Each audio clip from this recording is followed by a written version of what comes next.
Entonces, ya no se me olvida más.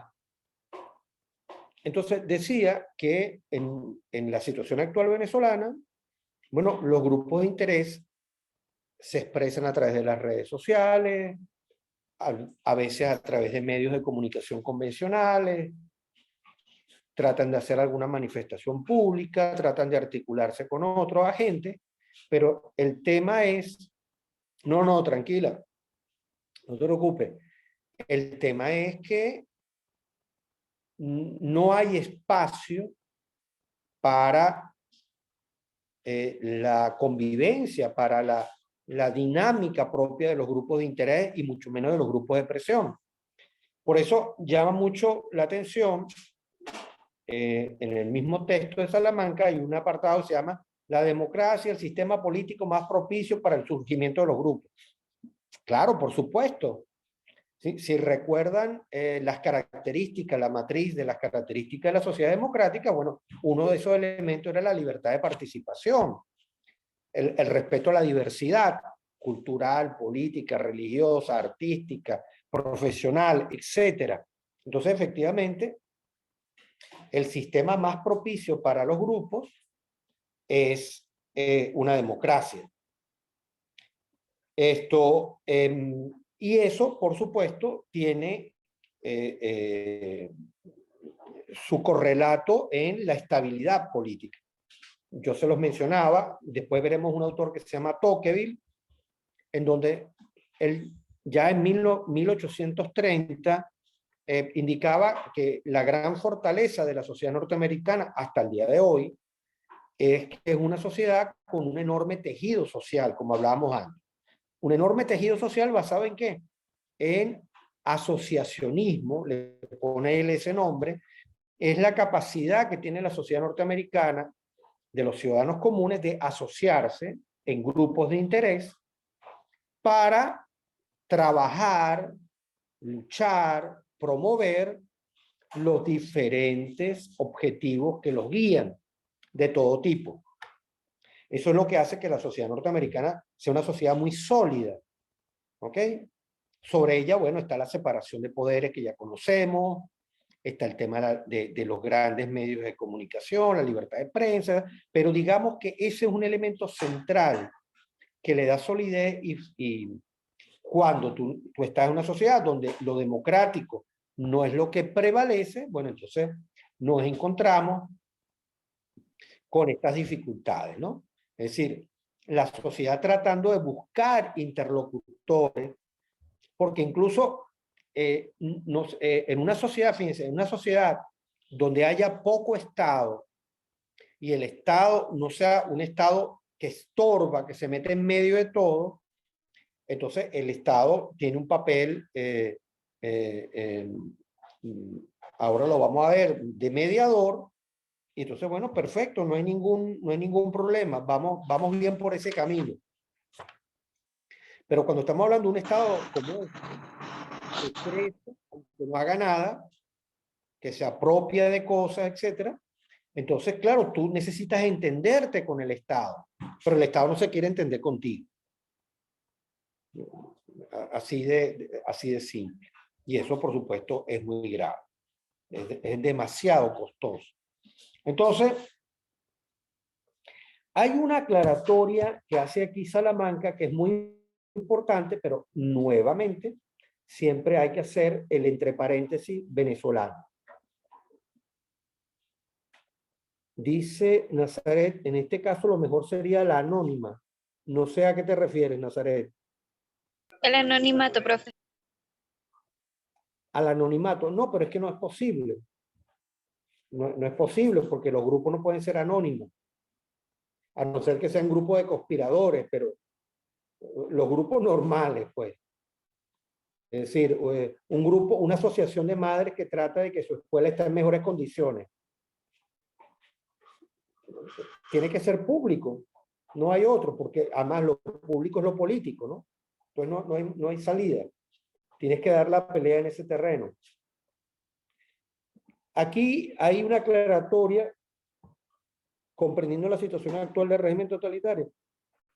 Seguir en la pregunta que tú haces es la pregunta 558.662 lochas. Bueno, en primer lugar, hacer lo que hemos hecho hasta ahora. Es decir, seguir luchando para que lo que queda de civilización siga funcionando.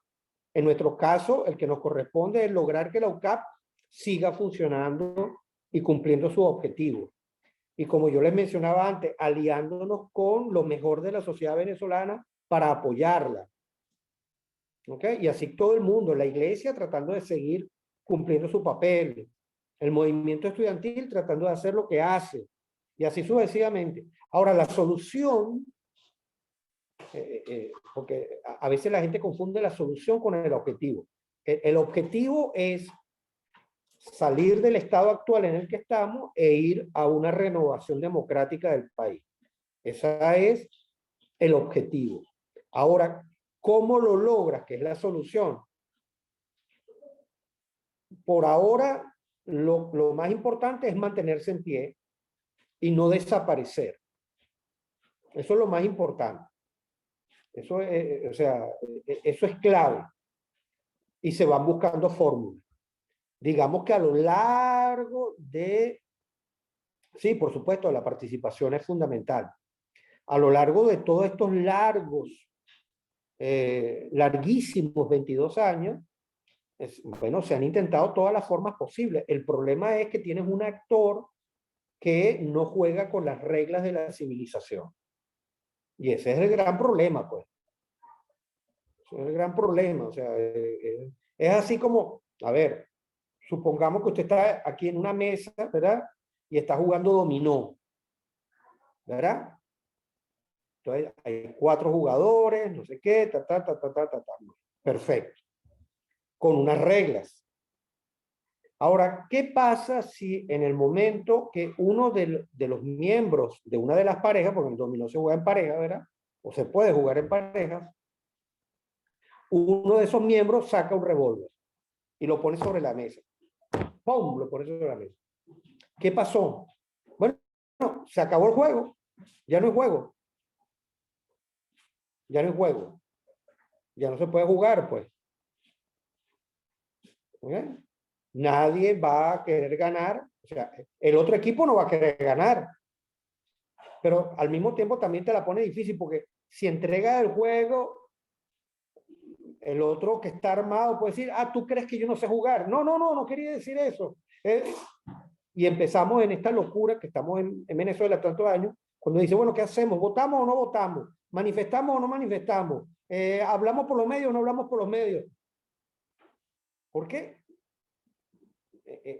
Eso es como, no sé, con todo el respeto del caso, por ejemplo, cuando en una familia hay una persona que tiene una enfermedad mental, el psicólogo o el psiquiatra que trata a esa persona tiene que tomar 2 previsiones. Primero, atender a la persona que tiene la enfermedad mental, pero después tiene que tomar previsiones para que toda la familia no se vuelva loca. ¿Ok? Porque eso está estudiado, es decir, empieza a contagiarse, la familia empieza a desintegrarse. Esto es igual. Aquí tenemos unos señores, no sé cómo tipificarlo, bueno, totalitarios, palabras elegantes, que rompieron el juego. Y entonces ahora estamos viendo cómo volvemos a la normalidad. Yo a un comunicador social en estos días le decía, por cierto, no les envié la entrevista que me hicieron en Tal Cual. Si no se la... No, profe. Bueno, yo se las hago llegar. Entonces, se las voy a mandar por módulo 7. ¿Ah? ¿Qué tal? Módulo 7. Para que estén felices, por módulo 7. Y vieron que les he mandado un montón de cosas por módulo 7, ¿no? Están contentos. Les mando cosas por módulo 7. Bueno, entonces, volviendo a la pregunta, la solución. La solución es, en primer lugar, mantenerse en pie y seguir haciendo el trabajo, haciendo la presión, etcétera, ¿no? Pero es un desgaste, pues. Es un desgaste enorme. Lo de Barinas es un caso típico. ¿Fue correcto participar? Bueno, sí, claro que fue correcto participar. Incluso se demostró, fue bueno demostrar que se le había ganado al chavismo en el estado donde nació esa cosa, sí, qué bueno. Quedó demostrado que hacen trampa, sí, bueno, ya lo sabemos de hace 22 años. Pero eso está mal, no está mal, pero bueno, ahora hay elecciones de nuevo, ahora viene otro debate, ¿no? Se inventaron unas elecciones repetidas. El hermano de Chávez, yo no sé si por pena o porque dijeron, bueno, imagínate, si perdiste en el estado de Chávez, mejor vamos a quitarte. Pero en todo caso, el hermano de Chávez renuncia. Renuncia. Así será de malo el gobierno en ese estado. Y entonces ahora viene la pelea, ¿no? Viene la discusión. Primero, ¿a quién van a poner los chavistas?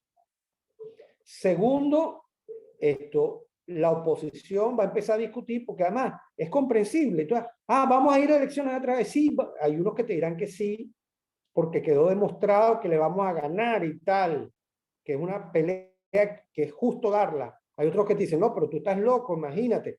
Es decir, entonces, por eso digo que cuando a veces la gente critica los debates que se dan en la oposición, está siendo muy injusto.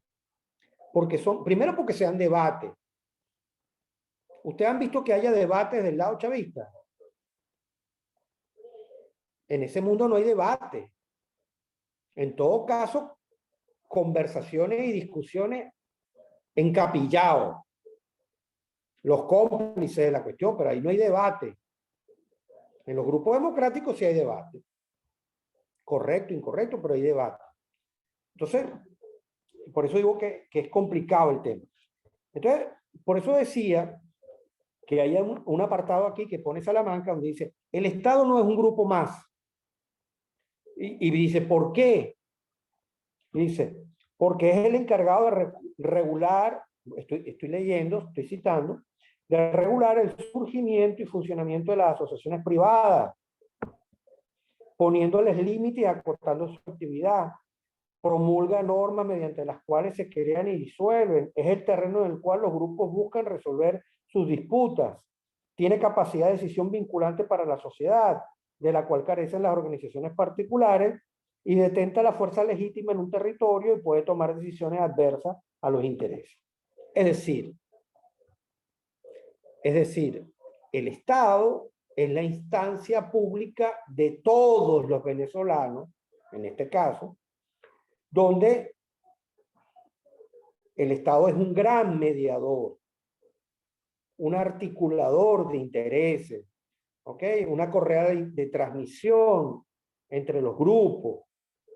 Ahora, ¿qué pasa? Yo lo pongo aquí, aquí hay una amenaza. Esto que dice Salamanca es cierto, pero hay casos como el nuestro, nuevamente, otra vez el paréntesis Venezuela, donde el Estado se ha patrimonializado. ¿Qué quiere decir patrimonializado? Que un grupo ha decidido convertirlo en patrimonio, en su patrimonio. Es decir, no es el Estado de Venezuela, es el Estado del chavismo. Por eso entonces pierden las elecciones en Barinas y entonces el Tribunal Supremo de Justicia, parte del Estado, que tiene que imponer justicia, es decir, ser equitativo, se presta para una maniobra para invalidar las elecciones y invalidar el candidato que gana, y a su vez, si la gente protesta, entonces te mando la policía o los militares, que no son para resguardar a la ciudadanía, sino para atacarla, y entonces, y el Consejo Nacional Electoral, que es el que debe regir las elecciones, decide no regirla, porque bueno, tal, y entonces, ¿qué pasa? Entonces, hay casos en donde el Estado sí se vuelve un grupo, ¿ok? ¿Ok? O el apéndice de un grupo.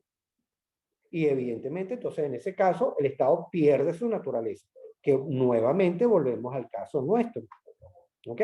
Por eso cuando usted ve el Estado, bueno, pero el Estado, ¿por qué hace esto? Porque ya no es el Estado venezolano. Eso que llamábamos Estado venezolano no existe. Vuelvo otra vez al capítulo 6. El Estado se fusiona con el partido. Fin de la historia. ¿De acuerdo? Por ahí había un comentario de ustedes, ya lo voy a leer.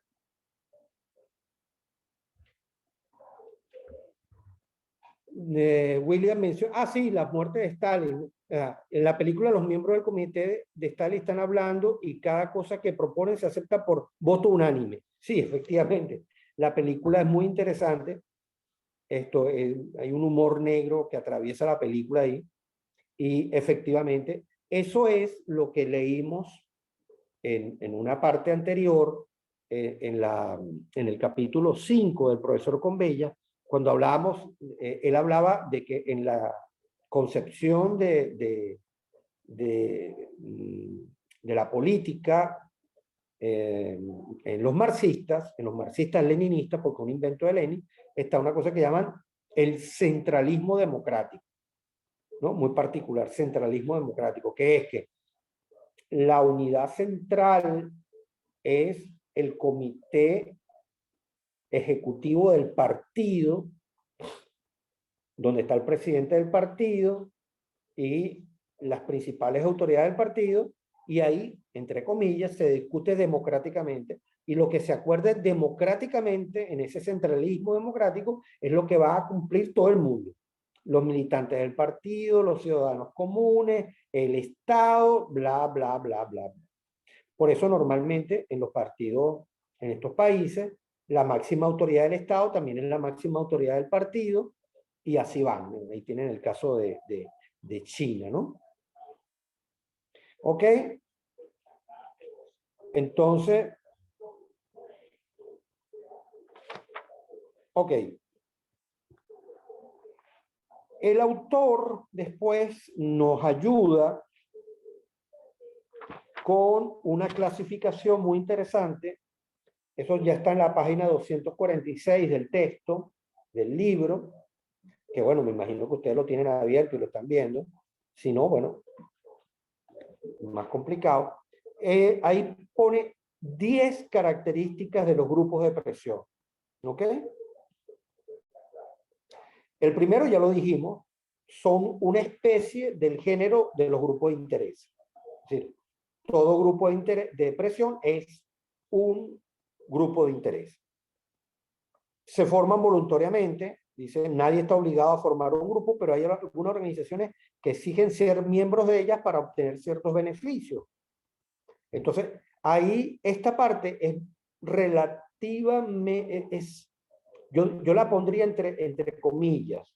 Es decir, los grupos se forman voluntariamente, pero, por ejemplo, los gremios son un tipo de grupo, los gremios profesionales. Entonces, hay gremios que te obligan a inscribirte en el colegio, en su colegio profesional, para poder ejercer la profesión.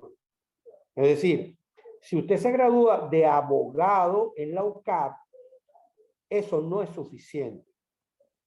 Usted, para tener firma de abogado, tiene que inscribirse en su colegio respectivo. Me refiero al colegio de abogados del Distrito Federal o del Estado Miranda o del Estado Zulia. Allí usted va a recibir un número que lo identifica, ¿verdad?, de manera única como abogado, y va a tener entonces su firma. Entonces, y eso obviamente es un grupo de interés. Entonces, el tema del grupo de interés que es voluntario, es relativo. ¿Ok? O como dice aquí, de repente usted es comerciante.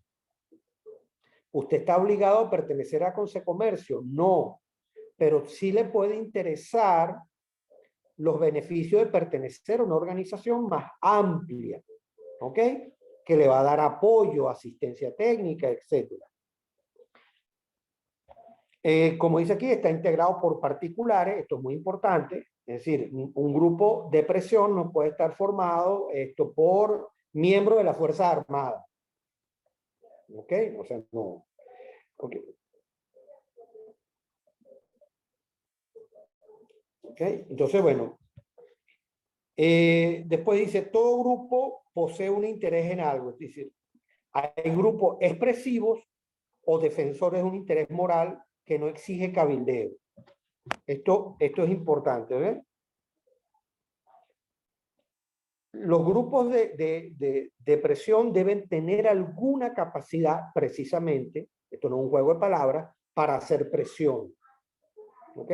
Si usted no tiene una fuerza, una influencia, una capacidad de negociación, algún tipo de vínculo para ejercer la presión, usted no es un grupo de presión. Puede tener a lo mejor las ganas, ¿ok? Puede tener, ¿cómo se llama? Puede tener la intención, pero no es un grupo de presión. También hay un tema de limitaciones legales. ¿Ok? Por ejemplo, las asociaciones islámicas que hacen vida en Europa, seguramente les encantaría prohibir que las mujeres estudiaran en Europa, o ponerlas, obligarlas a ponerse la cosa esa horrible que... Pero ocurre que por ley usted no puede hacer presión por eso. ¿Ok? Por ley usted no puede hacerla. ¿Por qué? Porque, bueno, Europa es una sociedad democrática a pesar de ello, porque están haciendo todo lo posible para no serlo, pero eso es otro problema. Otra cosa que dice aquí, que los grupos de presión están organizados de manera permanente, efectivamente. Otra, en el número 6, muy importante, no hay que confundir al grupo de presión con la base social que representa. En otras palabras, una cosa es un sindicato y otra es la clase obrera. ¿Okay? Hay vínculos, pero el sindicato opera como un grupo, entre otras causas, como un grupo de presión, pero tiene sus características propias. Y otra cosa es la clase obrera. Igual que una cosa es el colegio de periodistas y otra son los periodistas que hay en el país. Aquí dice, surgen en la arena social y se inmiscuyen en la vida política por la necesidad de influir en las necesidades gubernamentales o estatales a fin de no ser afectados por esta o buscando favorecerse. Ya eso está claro. O sea, por eso es lo que, digamos, lo hace un grupo de presión. ¿Ok? Me meto en la arena política, me meto a hacer activismo de diferentes maneras. ¿Para qué? Para que el Estado no me desfavorezca o para que haya medidas que apoyen lo que yo hago.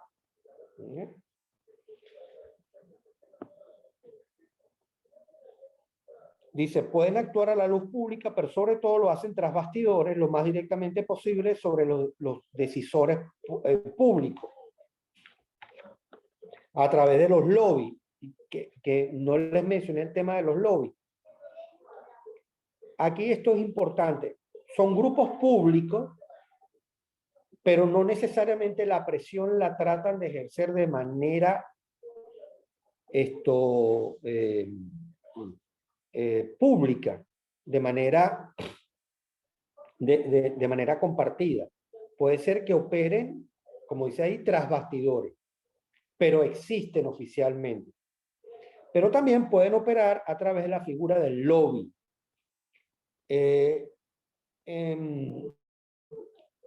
La figura del lobby, en español ya lo llamaríamos cabildeo, es decir, aquellos agentes que se mueven, sobre todo en el mundo, en el mundo ejecutivo, pero sobre todo en el mundo parlamentario, para conseguir una ley que favorezca a un grupo o evitar una ley que lo desfavorezca. Es una figura que existe en muchas partes del mundo. En algunas ocasiones, el cabildeo o el lobby se ha visto como una actividad sórdida asociada a, bueno, a la compra de votos, de intereses, de corrupción, para que de repente un diputado, no sé si le suena conocido, vote por tal o cual cosa. Pero en los países más civilizados, el lobby está, digamos que, regularizado. Es decir, se reconoce como una actividad válida, pero eso sí, bajo unas normas. Entonces, por ejemplo, en Estados Unidos hay lobby, se hace lobby. pero es oficial, es público. Pero y hay algo que dice aquí el autor muy importante: no hay que confundir al lobby, al grupo que hace lobby, o grupo lobista, como se le dice, con el grupo de presión, sino digamos que es una herramienta. Es decir, en Estados Unidos son empresas privadas, literalmente empresas privadas, que prestan servicios legales, económicos, políticos, de consultoría para apoyar al grupo de presión. Y el grupo de presión los contrata. ¿Okay? El régimen, por ejemplo, durante años le ha pagado a lobistas norteamericanos para mejorar su situación en Estados Unidos, por cierto. Y se sabe porque ese tipo de práctica es obligatoriamente deben estar registrados y deben anunciar quiénes son sus clientes. ¿Ok? Después, número 9, dice: los grupos de presión suelen usar la influencia y el poder en su actividad ante los centros de decisión. ¿Ok? Ya lo dijimos. Aquí dice: la relación entre los grupos de presión y el sistema político es muy amplia. En los sistemas democráticos, la existencia de los grupos es legítima y por tanto aceptada, reconocida, protegida constitucional y legalmente. En Venezuela, volvemos otra vez, Venezuela, el gran paréntesis, en Venezuela es legal, es decir, es legal que un gremio actúe y pelee por sus intereses, o un sindicato, o un centro de estudiantes, o una asociación de profesores, Consecomercio, por decir, o en más amplio, Fedecámara. Es decir, oficialmente sí, pero en la realidad esos grupos o ni siquiera son oídos ni atendidos, o incluso pueden ser perseguidos. Es decir, por ejemplo, durante años había una práctica según la cual si algún gremio económico se queja de algo o hace algún planteamiento, como el Estado ha sido patrimonializado, bueno, al día siguiente, curiosamente, la gente de los impuestos, la institución de los impuestos, no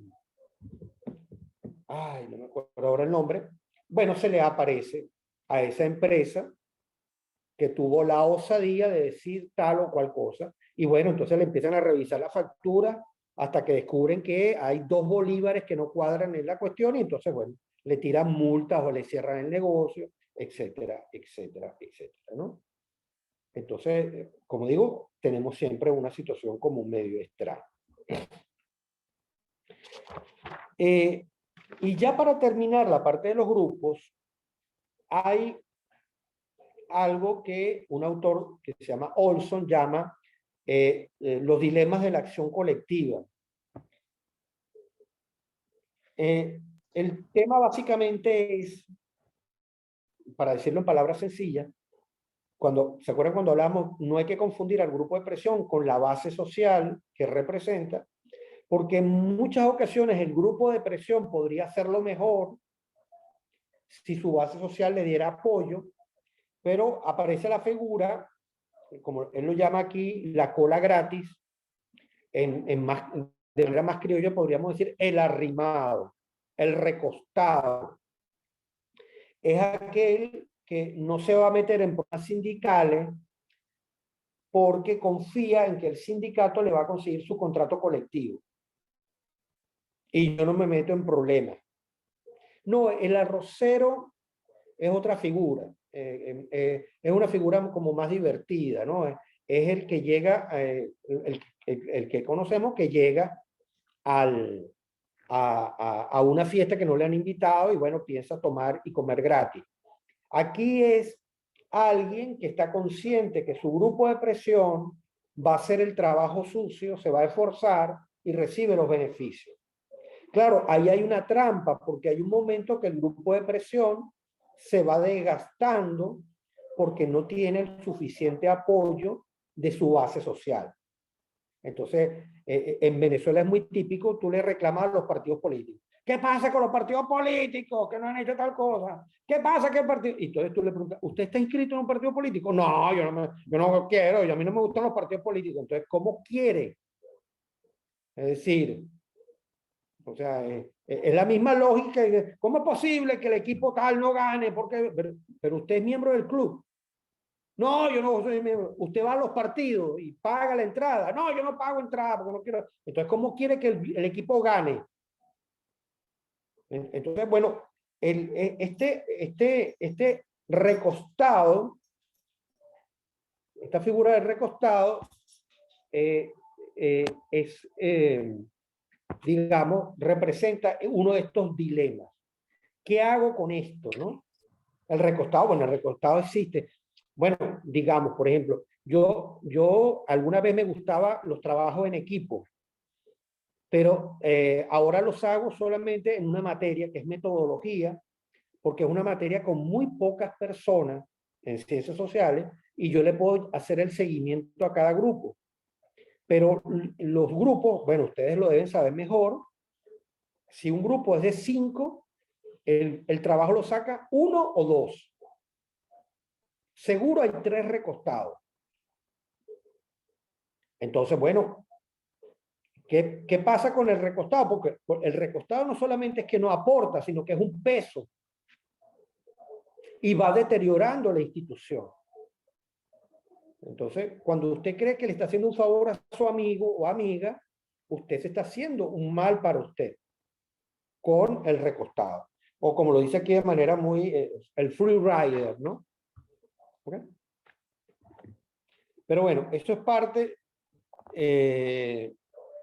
de lo que plantea este autor Olson. Creo que ya nos quedan pocos minutos, entonces vamos a cerrar 5 minutos y vamos a empezar con el tema de los partidos políticos. Pero aquí lo que vamos a hacer es lo siguiente. Yo voy a mostrarles la presentación que tienen, que yo les mandé para el módulo 7, pero hay toda una parte de este capítulo sobre partidos políticos que no está en mi presentación, o sea que lo lamento mucho, van a tener que leer. Yo sé que esto es terrible, ¿no? Decirle a unos estudiantes universitarios que lean, pero van a tener que leer esta parte, bueno, tienen que leer todo el capítulo, obviamente, de partidos políticos, ¿ok? Y después retomamos movimientos sociales ya con el texto otra vez. Entonces, bueno, nos vemos en unos 5 minutos. Chao.